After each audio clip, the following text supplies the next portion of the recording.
Here are some games that we can play if you would like. On week 13, we have the floor staff game with the 5 lines and the treble clef here. Don't bring your cat. The names of the lines going up are every good boy does fine, and the names of the spaces are F, A, C, and E. Okay, the trick to remember is you're having your very own staff hand. Your bottom line is every good boy does fine, and in between you have spaces F, A, C, and E. Okay, so they can use their own hand to remember that. We will have 2 teams, and 1 student from each team comes up to this ledger line right before the staff. Come on up, girls. 1 player from each team.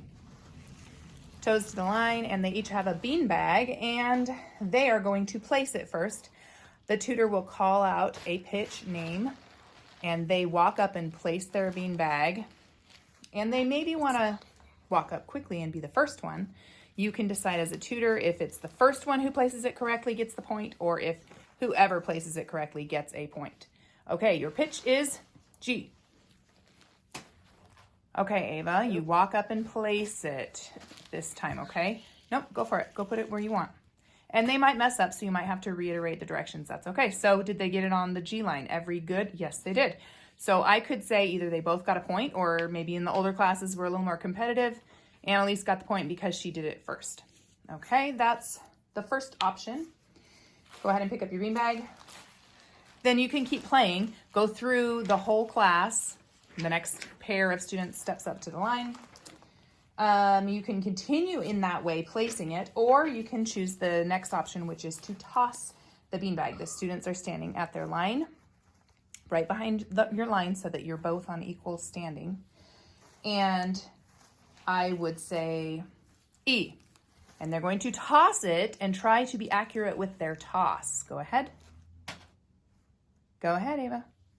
And you also might want it to be, oh look, they've both chosen a different E. Now, because it's more chancy to toss it, they might not get to the place they were intending. So she meant to get it on the line, which is E, but if it's just barely touching, it might not count. You might need to decide that because it might look like it's in a different space. Ava's is, I would say, mostly in the E space. Remember, F-A-C-E. It is mostly in the E space, so I'd go ahead and count that. You can work it however you need to for your class. Okay, everyone can go through that. Next set of team players comes up to the line, and tutor gives another pitch. Sometimes there are different places you can put it on the staff. So that's the second option. Whoever's lands on the correct line can earn their team a point.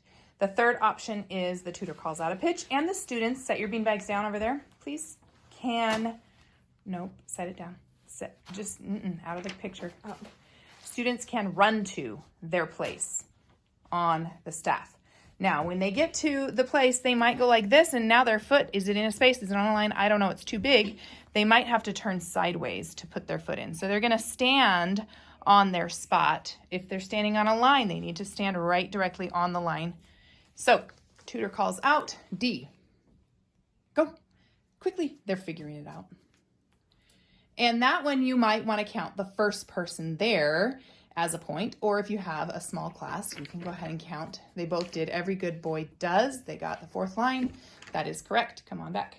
So it can be however the tutor wants it or needs it to be for your class.